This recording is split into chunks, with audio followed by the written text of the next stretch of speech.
Bienvenidos todos al curso virtual de Filosofía Jurídica. Para ahondar en lo que debemos entender por filosofía jurídica, en primer término debemos conocer a la filosofía de manera general. Por eso es que como el primer tema tenemos el tema de la filosofía, haciendo una recapitulación de qué es la filosofía y cuál es su objeto de estudio. Para ello vamos a empezar con el tema 1, la filosofía. La filosofía, para poder entender realmente a qué se dedica esta ciencia, debemos hacer referencia en primer término a su origen etimológico. Y como pueden observar en la diapositiva, debemos referirnos a estos dos términos: filos, que significa amor, y sofía, que significa sabiduría. Entonces, etimológicamente la filosofía era entendida como el amor por la sabiduría. Ese amor que se debe tener hacia la sabiduría. Por eso es que precisamente los filósofos, los primeros filósofos de la antigüedad, eran quienes más representaban ese amor a la sabiduría. Etimológicamente hablando, entonces debemos entenderla como tal. Pasamos a la siguiente diapositiva. La filosofía es una ciencia social que de forma cuidadosa y detallada busca dar respuesta a una variedad de interrogantes. Esta es una ciencia, la filosofía, que busca respuestas. Los filósofos por lo general se plantean preguntas. ¿Qué hacemos nosotros, por ejemplo, aquí en este planeta? ¿Cuál es nuestro objetivo? ¿Por qué existimos nosotros? Esas son algunas de las interrogantes que precisamente los filósofos tratan de contestar. Por eso es que además se dice que la filosofía es una reflexión metodológica que va a exponer precisamente el acoplamiento del saber. Por eso es que precisamente a las personas más sabias se las consideraba filósofos desde los orígenes. En la actualidad diríamos por eso que la filosofía es una ciencia ciertamente, pero también es una reflexión que se hace científica acerca de varios puntos que tenemos en la realidad como interrogantes. Pasamos a la siguiente. Y vamos a poder nosotros en este punto esclarecer a qué se refiere cada una de las ramas de la filosofía. La filosofía evidentemente es una ciencia bastante amplia porque lo que busca es encontrar la verdad respecto a toda nuestra realidad. Es por eso que además la filosofía debe tener esas ramas, debe ramificarse para poder estudiar muchos aspectos de nuestra realidad, de nuestra vida como seres humanos, y que esos aspectos sean estudiados de manera particular. Vamos a empezar con una de las primeras ramas más tradicionales que se tiene. Empezamos por la epistemología. La epistemología es una rama filosófica que estudia el conocimiento científico. Se dice que la epistemología lo que hace es estudiar a los seres humanos, pero cómo nosotros vamos generando conocimiento científico a partir de nuestras reflexiones y nuestra relación con el entorno. Entonces a eso se refiere la epistemología. Otra rama filosófica es la estética. La estética va a estudiar precisamente a la belleza, pero esa percepción de la belleza, dentro y fuera de las formas de expresión. Cuando hablamos de las formas de expresión nos referimos al arte, por ejemplo, al arte visual, a la pintura, a la escultura, por ejemplo. Todo esto entraría dentro de lo que sería la estética, porque estudia la belleza. Pasamos a la otra rama que sería la ética. La ética es una rama filosófica que va a tener por objeto de estudio la conducta del ser humano y la moral que éste tiene, lo bueno, lo malo de esa conducta humana. Todos los seres humanos nos manejamos bajo ciertos principios morales. Eso es parte del estudio de la ética. La ética va a estudiar lo correcto, lo incorrecto, lo bueno, lo malo en cuanto a nuestra conducta. Y lo va a hacer ya de forma científica. Pasamos a la lógica. Esta disciplina jurídica va a estudiar los principios de la demostración de lo que es válido y lo que no es válido. La lógica precisamente se aboca al estudio de los sistemas lógicos, así como el modo en el que permite extraerse el conocimiento. También va a estudiar el conocimiento, pero en lógica lo que se busca es una verdad. Esa verdad que debe ser alcanzable precisamente a través de cierto razonamiento que se va a hacer respecto a esa realidad. Por ejemplo, existe la lógica matemática, en la que sabemos que 2 más 2 es 4. Y eso lo sabemos por lógica, diríamos. Entonces, ese es un claro ejemplo de cómo se utiliza el conocimiento, pero en un razonamiento, ¿no? Entonces, por eso es que la lógica también es una ciencia que va a conllevar a muchas ramificaciones, como les mencionaba, la lógica matemática, por ejemplo. Pasamos a otra rama de la filosofía, que sería la metafísica. La metafísica es una rama que estudia precisamente la naturaleza. En metafísica nosotros podemos encontrar conocimientos acerca de todo lo natural, esa naturaleza que está alrededor de nosotros. Vamos a estudiar su estructura, sus principios fundamentales y cómo esa naturaleza se presenta en la realidad. Una de las ramas de la metafísica es, por ejemplo, la ontología. Entonces también la metafísica es una ciencia que se ramifica, que tiene también otras disciplinas que forman parte de ella. Finalmente vamos a hacer alusión a lo que sería la ontología. La nociología. La nociología es una rama que estudia la naturaleza, pero desde sus orígenes y los límites con el conocimiento en general, ¿no? Entonces, muchos de estos términos ustedes los han escuchado, me imagino también lo han estudiado en colegio, pero lo que estamos tratando de hacer es un resumen para que ustedes puedan comprender a qué se refiere precisamente cada una de estas ramas. Entonces, la epistemología, la estética, la ética, la lógica, la metafísica y la nociología van a estudiar nuestra realidad desde distintos puntos de vista. Algo que todos nosotros, por ejemplo, somos parte diariamente.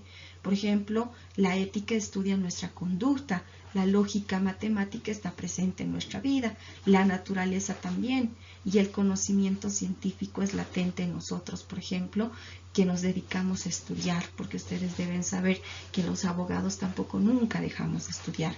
Entonces, precisamente la epistemología hace una reflexión de ese conocimiento científico. Bien, entonces por eso es que los primeros filósofos estudiaron desde astronomía, desde ciencias naturales, química, por ejemplo, que en el tema siguiente vamos a poder desarrollar. Vamos a pasar al siguiente punto. Las disciplinas filosóficas. Estas disciplinas filosóficas más que todo se dedican a estudiar de manera particular a un fenómeno de nuestra realidad. Por ejemplo, podemos mencionar que en algunos textos ustedes los pueden encontrar no como disciplinas, sino también como ramas de la filosofía. Estas ramas o disciplinas filosóficas van a estudiar un fenómeno en particular, van a tener un objeto de estudio. Como les decía, la filosofía es bastante amplia y por eso ha decidido generar sus propias disciplinas, sus propias ramas, para estudiar claramente un objeto de estudio. La filosofía de las religiones, por ejemplo, va a tener como objeto de estudio la creencia en Dios o en dioses, ¿no? ¿Cuál es esa convicción que tienen los seres humanos, la fe que mueve a la sociedad?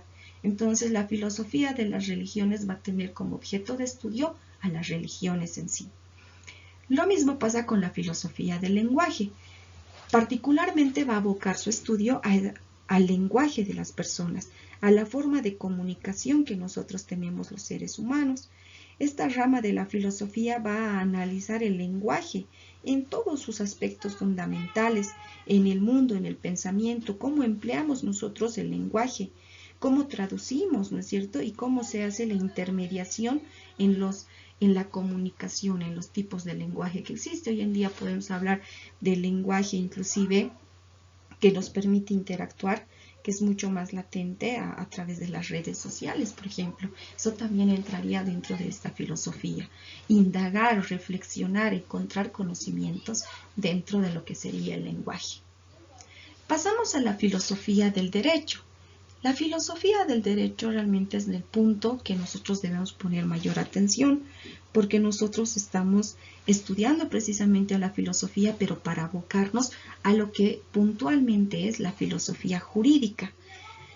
La filosofía jurídica o del derecho es una especialidad que estudia los principios como orden institucional y normativo de la conducta humana en la sociedad. Bien saben ustedes que el derecho es el conjunto de normas jurídicas que va a regular nuestro comportamiento en sociedad.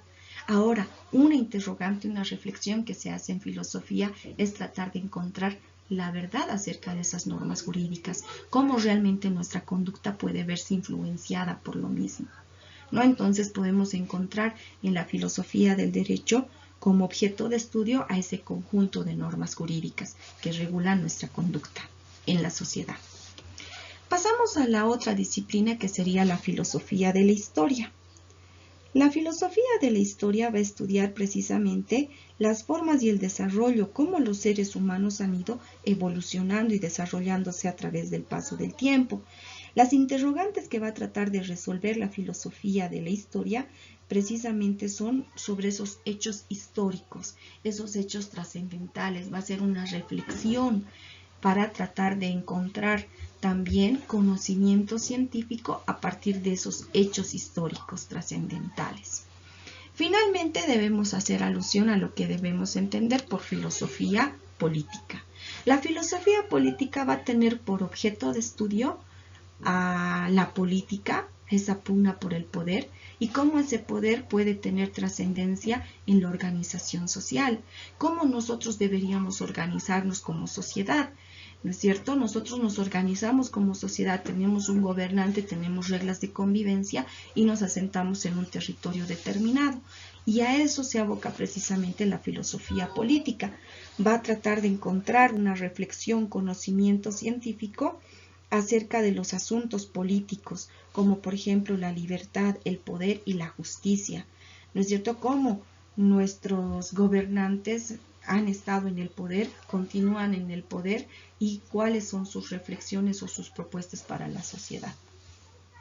Espero que les haya quedado entonces claro que cada una de estas disciplinas filosóficas tiene un objeto propio de estudio. Bien, vamos a dar inicio al tema 2, Historia de la Filosofía. En este tema vamos a poder apreciar cuál ha sido la evolución, el desarrollo, las posturas que han tenido los distintos filósofos, por ejemplo, en las distintas etapas históricas de la humanidad. Pasamos y damos inicio a este tema. El origen de la filosofía se sitúa a través de la Grecia antigua. Ustedes deben ya saber que el origen de la filosofía precisamente se da en Grecia, que ha sido una de las civilizaciones que más nos ha aportado a la historia occidental. Entonces, el comienzo de la filosofía se localiza en Grecia a mediados del siglo VII a.C., específicamente en la colonia de Jonia, donde se considera como pionero de los filósofos y de la filosofía misma a Tales de Mileto. Tales de Mileto se hizo llamar a sí mismo como filósofo, y como decíamos en el origen etimológico de lo que es la filosofía, debemos entender que los primeros filósofos eran quienes amaban la sabiduría, quienes querían encontrar la verdad a través de reflexiones filosóficas, y eso es lo que hizo precisamente Tales de Mileto, que era considerado uno de los 7 sabios de Grecia, quien fue además matemático y astrónomo. Como les decía, los filósofos podían estudiar distintas ciencias. Historia de la filosofía en la antigüedad. Entonces, para que ustedes puedan comprender cómo ha ido evolucionando la filosofía, lo vamos a dividir en distintas épocas históricas. Entonces, empezando por la antigüedad. Como mencionábamos en el anterior punto, Tales de Mileto ha sido uno de los primeros pioneros. Las filosofías que tenía él respecto al agua era de que este elemento era vital, que ha sido el primer elemento que ha existido, por ejemplo, en nuestra realidad. Por eso es que podemos resumir su aporte en cuanto al estudio del elemento agua. Pitágoras también ha sido un gran filósofo de la antigüedad, también ha sido matemático, así que también le debemos sus aportes en matemáticas. Y para este filósofo, su objeto de estudio propiamente filosófico fue el número. Bueno, al ser matemático, evidentemente se dedicó más a adecuar ese conocimiento matemático, inclusive en la filosofía. Y ustedes que están estudiando historia del pensamiento político, también Pitágoras trató de incursionar en el pensamiento político e inclusive en el derecho mismo. Pasamos a Parménides, que también ha sido un filósofo de la antigüedad, y él lo que estudió o su filosofía iba dedicada como teoría al ser único, ¿no es cierto? Entonces estudió al ser humano. Anaxímenes estudió también uno de los elementos que decía cuál es el que ha dado origen, por ejemplo, a todo nuestro alrededor, y él mencionaba que ese elemento importante y trascendental era el aire. Anaximandro tuvo su teoría denominada el apeirón. El apeirón era el elemento, según él, primigenio que da origen a todo nuestro universo. Entonces así es como se denomina su teoría. Demócrito finalmente estudió algo que para él era lo que daba origen, por ejemplo, a toda nuestra realidad, que era el átomo. Entonces, como podemos ver, estos filósofos en la antigüedad dedicaron su vida a escribir teorías, ¿no es cierto?, de manera reflexiva. Ellos dedicaron muchos años de su vida al estudio de cada uno de estos elementos para llegar a hacer conclusiones que hoy en día nos sirven como referente histórico de cómo trabajan los filósofos en la actualidad, ¿no es cierto? Cómo trabajaban en la antigüedad y cómo nosotros ya tenemos pues otra visión de un filósofo. Un filósofo ya no va a estudiar estos elementos que se estudiaron en la antigüedad, pero es importante conocerlos para tener una referencia. Filosofía en la antigüedad. En la antigüedad hemos mencionado, por ejemplo, a varios filósofos que han sido los primeros y destacados dentro de lo que sería la filosofía. Sin embargo, nosotros debemos hablar de un personaje que ha sido realmente muy importante para la filosofía, como lo es Sócrates. Sócrates ha sido muy importante porque Sócrates marca un antes y un después en la filosofía. Ha sido tan importante su pensamiento, su filosofía, que marca ese antes y ese después. Porque a todos los filósofos que estuvieron antes de Sócrates se los conoce como los presocráticos. Entonces, por eso decimos que Sócrates ha sido uno de los filósofos más importantes de la antigüedad. Ha sido un ser muy enigmático y nos ha dejado precisamente mucho conocimiento, no en obras, porque Sócrates no escribió ninguna obra, no dejó nada escrito en realidad, y si conocemos su pensamiento en la actualidad es a través de las obras que sus discípulos realizaron. Uno de esos discípulos más destacados precisamente fue Platón. Sócrates entonces ha sido un personaje muy enigmático. Él estaba en contra de los sofistas, que ustedes también van a nombrar a los sofistas como parte de los filósofos de la antigüedad, ¿no? Entonces Sócrates buscaba la verdad. Y él también se consideraba un filósofo, es decir, alguien que amaba la sabiduría, que buscaba la verdad. Por eso es precisamente que él no se consideró, él no vio la magnitud del aporte que él otorgó a la filosofía.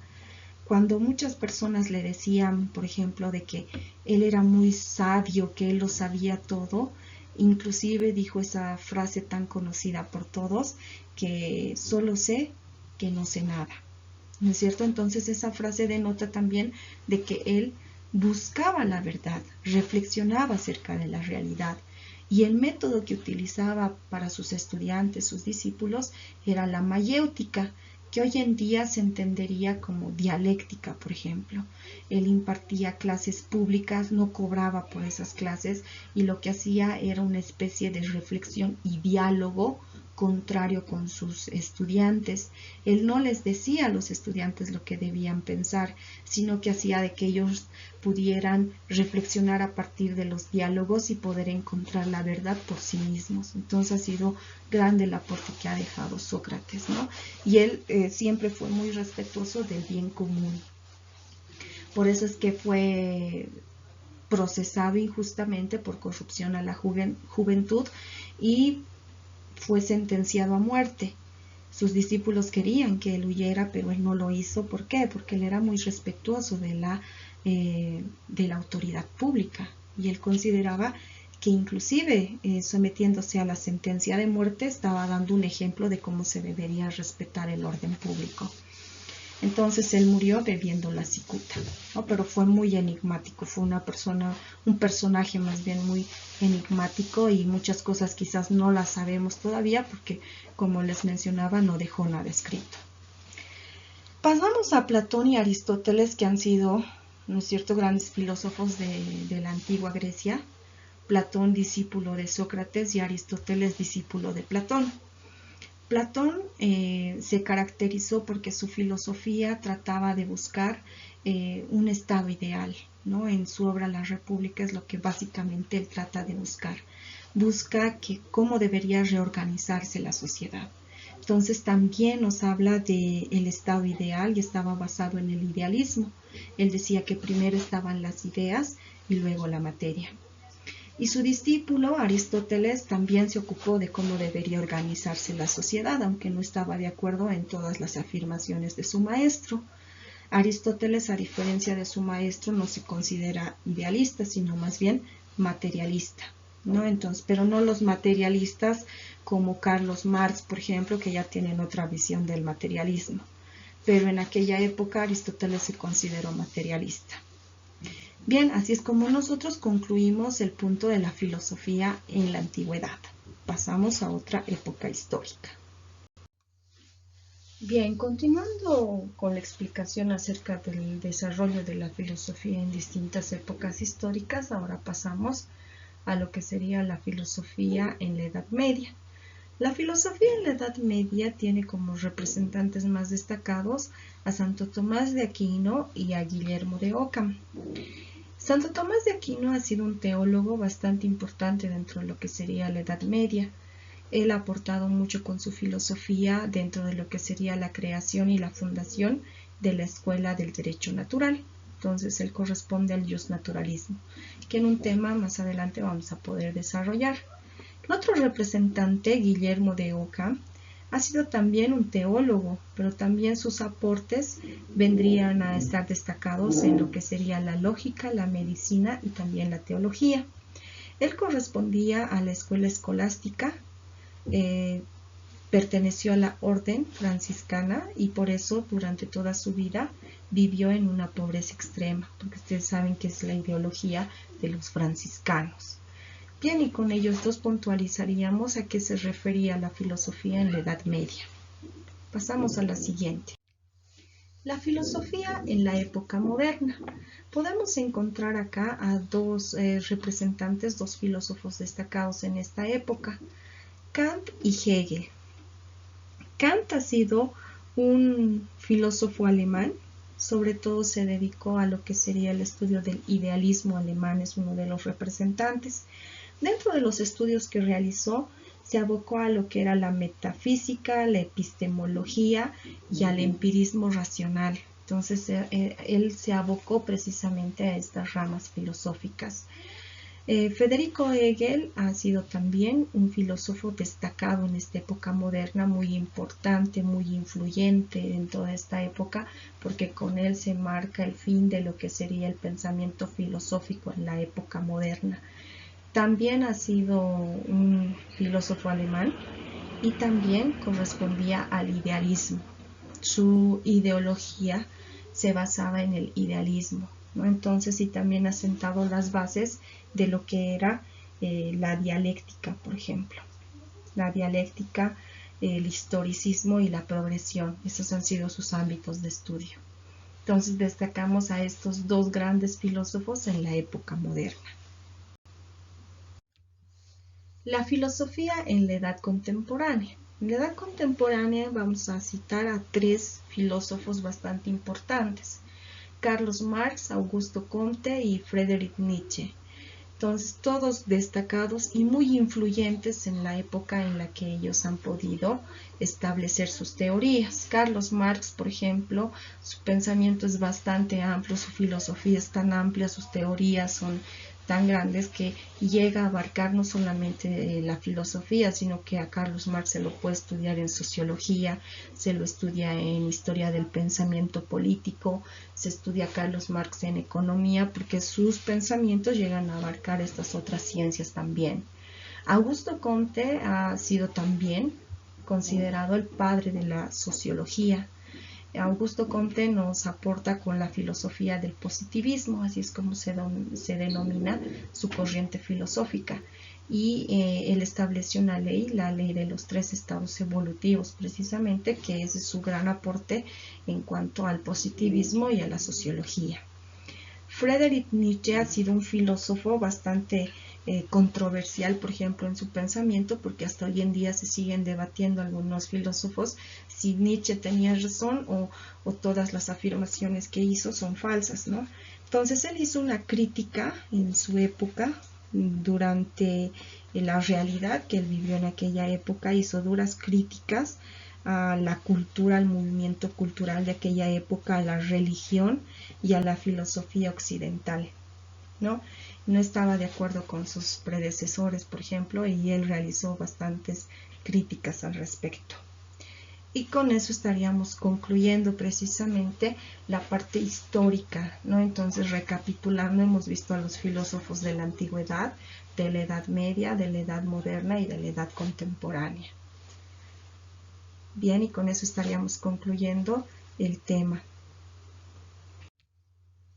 Pasamos al tema 3, los métodos filosóficos. Estos métodos filosóficos nos van a permitir a nosotros vislumbrar a qué se refiere precisamente la filosofía en cuanto a la práctica, es decir, cómo nosotros vamos a hacer reflexiones es a partir de las investigaciones científicas. Y para hacer una investigación científica se tiene que utilizar un método. En este caso, como hablamos de la filosofía, debemos utilizar métodos filosóficos. Vamos a dar inicio. ¿Qué es un método científico? Un método científico debe ser entendido como un conjunto de pasos que se siguen para alcanzar el conocimiento científico. Como les comentaba en la diapositiva en el inicio de este tema, entonces el método científico nos va a permitir a nosotros alcanzar conocimientos a partir de ciertas etapas que nosotros vamos a ir tomando en cuenta dentro de lo que sería el estudio de la filosofía. Entonces, método científico, reitero nuevamente, es el camino o el conjunto de pasos que se sigue para alcanzar el conocimiento científico. Los métodos filosóficos vamos a entenderlo como un sistema que poseen precisamente los ideólogos para comenzar con cierto tema filosófico caracterizado por tener primero un argumento, luego pasar a una reflexión que sería la duda, hacerse cuestionamientos, digamos, acerca de esa interrogante que tiene, para luego llegar a una conclusión o una tesis. Eso es parte de la dialéctica. La dialéctica se caracteriza por tener una tesis y luego una antítesis y luego alcanzar una síntesis. Está fundamentado este método filosófico en los preceptos de la falsabilidad y reproducibilidad. Eso se refiere, como les mencionaba, a que un día podemos afirmar algo en ciencia y que mañana puede llegar a ser falso. Entonces, la ciencia siempre está en constante evolución. Por ejemplo, mencionábamos en el tema anterior de la historia de la filosofía que algunos de los filósofos de la antigüedad pensaban que algún elemento como el aire, el agua o los átomos habían dado origen a todo. Hoy en día no podemos pensar aquello porque ya sabemos que en ciencia todo se debe demostrar. Y si existe alguna afirmación falsa, para eso existe también el método científico para luego refutar esa teoría falsa. Entonces no hay una verdad absoluta en la actualidad. Los filósofos siempre han tratado de buscar la verdad, pero no existe esa verdad absoluta. Y ese es el problema primigenio que tiene esta ciencia, que jamás se va a encontrar una verdad única, absoluta, irrefutable. pero que a través de los métodos filosóficos nosotros vamos a poder refutar con fundamento, decir por qué algo que ha afirmado alguien no es cierto. Lo vamos a hacer a través de una investigación científica, y la investigación científica requiere de métodos. Para eso existen los métodos en sí. Y vamos a pasar a la siguiente diapositiva. Los métodos. Encontramos al método general, al método deductivo, inductivo, genético y comparativo. Estamos tomando en cuenta estos métodos para darle aplicabilidad a lo que sería el derecho. Como hemos mencionado, la filosofía del derecho tiene por objeto de estudio al derecho mismo, ese conjunto de normas jurídicas. Entonces, ¿cómo se va a utilizar los métodos filosóficos en esta ciencia? El método general en realidad es el método científico en general que se puede aplicar a cualquier pensamiento humano para alcanzar la verdad, entonces se aplica a cualquier ciencia. Luego hablamos del método deductivo. Este método deductivo busca la verdad a través de la deducción, va de lo general a lo particular.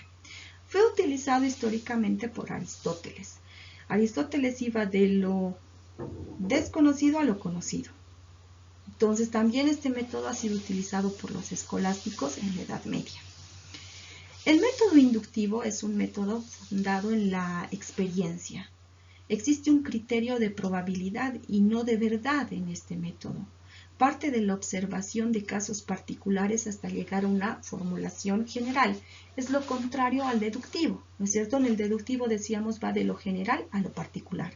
En cambio, el método inductivo va al revés, va de lo particular a lo general.